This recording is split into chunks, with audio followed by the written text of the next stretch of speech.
what does it take for us to put Flyquest in the conversation for one of the top teams in the split? Because they cut again, Benzio gets a good pulverize, a lost breath, maybe gonna come on in, but Total flashes out, and that's gonna be game. Team Liquid are going to be routed in their basic. Because you can only get so far by yourself. It comes down to coaching staff and players being really willing to work with each other.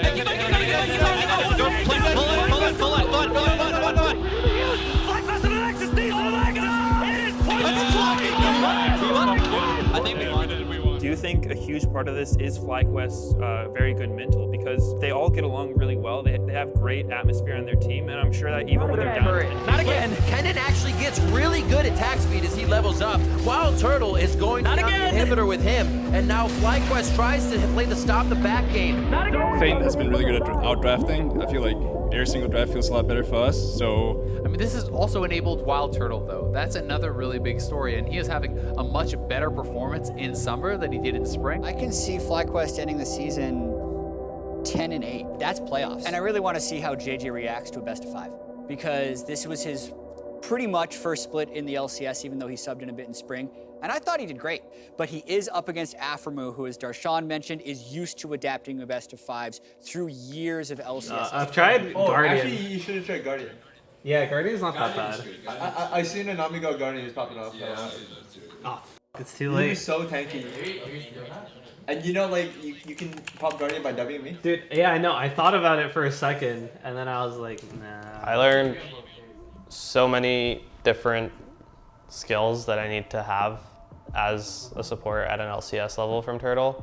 Like things that I wasn't doing before that I know to do now, like that apply to almost every single game, like from laning to warding to like positioning, just like everything. Before this split, I'd really only been working with like my UFT pals, so I improved in so many different ways. Not only in my understanding of the game, but in my understanding of how to work with people has changed. And like, each and every person takes criticism differently and deals criticism differently. And some people are very emotional when it comes to that. Some people aren't at all. So kind of identifying how you need to talk to people when you have a point to make is really important. Black shield. Yeah, okay, go. Or has to go base. Or has to go base. Win. Nice. They can't. Sorry, I played this game so fucking bad. Yo, me too. Don't fucking worry. No, I haven't played classics by age. That's fun, man. I don't know what I'm doing. First time we're gonna. I don't know what I'm doing. Guys, my bad. I could have carried harder. I didn't have to. No, I could have. For me, I feel like this team, it's just been really, really easy to like be around each other. Personalities like Wild Turtle, for example, like Jason, he's always been like the easiest to be around. He's really, really social, and he's really great at like bringing the mood up. I've said this like previous times because I just never like had an issue when Jason was around. Besides that, I think all the other players on the team also have really good personalities. It's really easy to be around them, and the other teams I've been on, it's always been more a business thing where like we have to do really well and we're expected to do really well. So if you're doing bad, then you gotta just step up. Like I don't want to deal with that. Whereas like on this team, it's more like it really feels like we're friends and we're just trying to help each other out. And playing in the LCS is like it is our job and it is business. But outside of the game, we're still like being friends, which is something I haven't had as much in the past few teams. Flame, you know you message me at 1 o'clock in the morning every day. You're like, what if we get more resources top? And I try to explain you. And what if we just camp top? And I show you game or something, or I tell you, and then you're like, oh, okay, I understand. And then 3 o'clock in the morning, you message me again. But what if? I'm good at understanding. I'm good at understanding. Keep me understand. You're like, but what if we gang top here? Keep me understand. Yeah, we can gang top early. Flame is an interesting person. He's like very wild, kind of loud. He's a handful to deal with sometimes. But I think he's a pretty good player. Like he knows how to win the game from top lane and demand resources and all those type of things. And when he's on, he's really on like a hard carry game. But he's very strong in his opinions. So we would get into a lot of arguments about like how we wanted to play the game, like what lane we wanted to play through, things like that. and that just can kind of be like difficult. And that's just really just like finding your team's identity and being flexible within that identity. And those are some things that I think that were difficult for him to handle. And that's like we got like a lot of tips about that, but I think we're like pretty close. Like we both respect each other as player and coach and all that. So I actually enjoy like working with Flame. Like if your entire strategy is just to like beat one lane, that seems like a pretty strategy to me. Like everything is beatable. Yeah. So I wanna see what happened. They'll just kill mid or bottom. No, I wanna see what happened. That I wanna pick that upside too. I don't know, man. We could try it, but we're literally wasting our time right now because we're just tilting and they're like they did this to me, so I didn't play it right, and now I want to do it. Like it's not good. In the game that Echo Fox actually did it, they should have lost the game. They were actually getting shit on. Like you're just thinking only like so small in your lane. Like this is the same thing as last week. And even the last week game when we did help your lane with Trundle, you still blew your advantage. Like when we give you resources, you're like throwing your like resource. Because you get frustrated and you kill yourself. I think the main issue for him was that like he really wanted to be like the main force in the team, and when he had to play tanks, he didn't perform as well, and he felt like he couldn't do as much for the team as he wanted to. And I think that was like one of his main issues that he wants to fix for next split as well. So usually in Scream, I didn't call cover, but today cover also, when I didn't call cover, we also didn't dive bot for week 2. Because we're covering top in this game. No, today. It's today. When did they dive top? Like when they dive top. We were actually, you're talking about the Gnar game, that's when we actually did dive bottom, and we got Dragon, and we pressured mid, and then you went into the tri-brush and started trying to fight them, and you died. That's what actually happened. Flame is an insane player. He wins lane 9 out of 10 times. But he can also kind of get frustrated as a player, and if things aren't necessarily going his way, he can tilt pretty easily sometimes. Before Flame. I've heard the no counter before.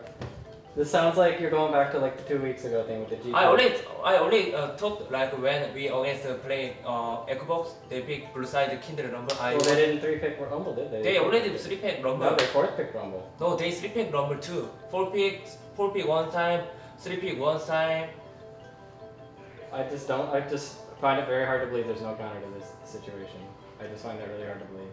Like I think skill level obviously matters, but I think the biggest thing for me is players being able to help each other out, motivate each other, and always be the best they can, because if one person doesn't try, it can really hurt the environment of the other 4. This is a pretty disappointing split for me because I knew we could have like won even with this roster, but people were just lost motivation. Like it's really annoying to see. There are certain times when a team will fight and players will fight and coaches will fight with players, but you can't grow as a team if you're just going to be all super nice and nodding and smiling all the time. You need confrontation, even if you have to create it artificially. You need that to kind of get players to get out of their comfort zone and to realize that, you know, we've just been scrimming, we're not learning, maybe we need to like shake things up a little bit. And you need players in the team that have an opinion. Every player should be able to communicate, should have their own opinion, whether it's strong or weak, but should have their own opinion. And then thirdly, which is most important, should be able to articulate what they're thinking in their head and then listen to what other people have to say as well. I'm not 100% right, but like I knew what happened or what's better, but I couldn't appreciate team or player or coaching staff, and we just lost like other things. It's really frustrating. Also, like your process also just from our limit or different skill level. Really hard to, because really hard to win next time too. I mean, it's like, what's my purpose? Like, if my goal is just play well as myself, it will be okay. But I wanna go world or like I wanna win, it's gonna be like hard. Usually I just want satisfied from game, but our place or our playing wasn't enough to like satisfy or wasn't enough good for like league. So I'm trying to find the other things. Also, there's no Korean friend or no Korean player, no Korean coach. It was very hard to find something too good for me. The whole reason that Big Bang went bad is because you're like, oh, GP unbeatable. I'm like, we need Kindred to beat GP. That's like one of, that's literally the only reason it went bad. You're like, we can't beat GP. I need Jungle to beat GP. I think everyone different opinion and like different anyway. I think we could defend. Trust the coach. Always trust the coach. Trust the process. I know every team has problems and every team players will lash out at each other. It just depends on like the magnitude of it. And Saint always says like, I've never met a really good team who wasn't at least a little bit toxic. Like you have to have arguments and you have to argue with each other or you're never gonna improve. Welcome back to the NALCS Countdown. Just heard from Aframu, and he has identified that the early to mid-game is what 100 Thieves will have to shore up if they expect to come away with victory against Flyquest. Let's go stage, guys. I was going to tell you guys outside, but Flame was pooping. But pretty much, you know, I want you guys to think back to the beginning of the split when I talked to you guys. Pretty much said main goal is get to playoffs, and we're going to take it week by week. We did that. We're here now. And we pretty much like reached our first goal. And I think like people didn't expect any of that from us. Everybody put us as 10th place, so we're like already ahead of like what everybody else said we'd be. But anything else from here is like you got nothing to lose. And this has probably been like the best team that I've ever worked with, just as far as like not skill or talent or anything like that. Granted, you guys are all good players, but it's because everybody here like they care about each other and everybody wants to win and everybody works really hard. And like I couldn't ask anything more of a team. Amen. Wow. Amen. I'm looking. Did my callers are in time? Yeah, they're Hey, lights, careful, lights. Careful, I want to Did we get rise out to Baron again? Yeah, no. We don't need that. Yeah, stop, Roshi. No, we need to pull them. We need to pull them. Yeah, pull is more easy. Just push it. Okay, sure. Hey, you can start. I really think we need to Baron. Like this. Yeah. I can make. They're coming in now. We gotta fight. Bait. No, bait Chubb. Yeah, they're gonna come here. They're about to. We have to go hard top. Yeah. I bye. I don't even know if we can get anything right now. Yeah, we gotta take it slower. Yeah, we're setting up right now. Yeah. We're gonna run down mid though, okay?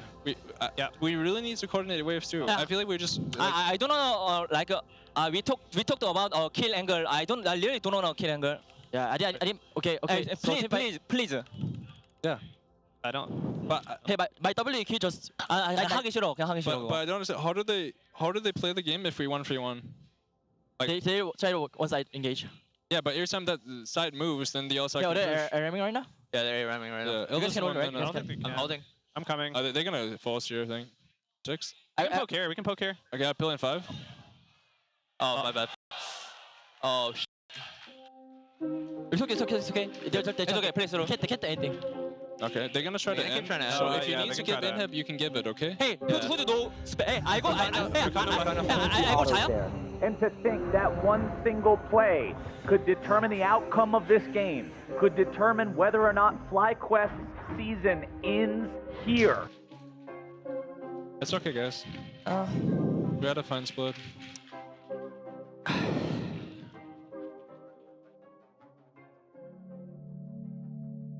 It kind of sucks that we went out like this because I think 2 weeks ago we were a pretty good team, and I think we'd have beat 100 Thieves every single day of the week 2 weeks ago. So it sucks going out like this, but I think I haven't been on a team to this extent, like being that good for a while, and I haven't felt happy on a lot of teams I've been on. So I'm really grateful for all of you guys, organization, like staff, the players, and I think all of us like deserve to play somewhere and like hopefully like keep staying together.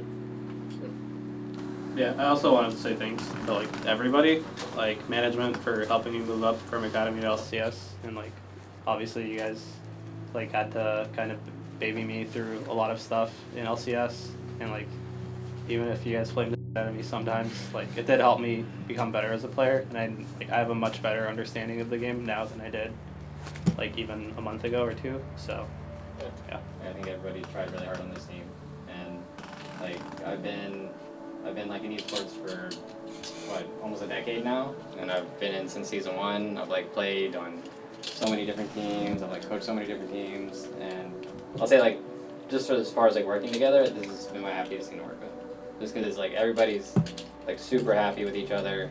Everybody like, I feel like you all like care about each other and stuff, and everybody works super hard. And like Robert was saying the same thing, like up until maybe this like last 2 weeks because it's really hard and is like playoff pressure time. You know, I thought this was like a really fun split, and like we picked up a lot of fans, I think, you know, with base races and stuff, and like playing macro play that like people aren't playing, like Tom Kench stuff. Like we did a lot of like stuff that's ours, and I think that's like what a franchise league is about. So even though we don't get to go to Worlds and stuff, I think that we had our part in this season, and that I'm like pretty happy with it. So don't feel too bad. It kind of feels a little bit bittersweet that at the end of the year you don't know which people will be staying, which one will be going, and you literally lived in the house with them like all year round. You came in every single day. Everyone worked their asses off, and you learn a lot about a man or a woman from seeing them work when they're super tired, when they're super sick, when they're unmotivated, but you see them putting in the time. And I think everyone that I've worked with and everyone that I've seen has shown me that they're all good people and they all deserve to be here.